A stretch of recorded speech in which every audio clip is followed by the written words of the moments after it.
Ministre provincial ya plan Robert Luzolano akendaki kotala misala oyo bazali ko kirele mai ya kalamu bolanda commentaire oyo David Sala. Hôtel de ville ya Kinshasa eza décidé pe déterminé pour na kosilisa problème ya ba inondation na kata ville ya Kinshasa mobimba.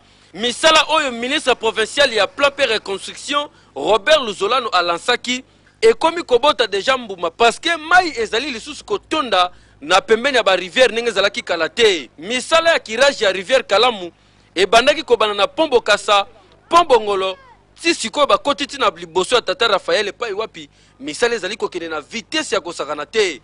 Yango etindi ye moko ministre Robert Luzolano akita na terrain pona kosola na population bafandaka pembeni ya rivière Kalamu pona koyeba soki mai ezokontinue kokotela bango. Mais eloko ya pasi pe ya mawa batu mususu batonga pembeni ya bakanivo. Ministre Luzolano alobi il faut babuka batu nyonso batonga anarchiquement pona ko permettre mai tambola kitoko. Il faut bozala très actif na CPI bana carte bo télé no bebi noto bo sabala. C'est comme ça mbogo bo ngwana.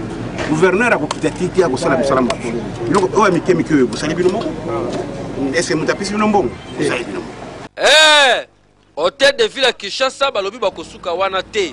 Soki kaka basilisi kirage ya rivière Kalamu bakokota pe na ba rivière mususu akati po mai etambolaka tranquillement na kata ville ya Kinshasa population nyonso bazala na kimia wana susi ya Robert Luzolano ya sol.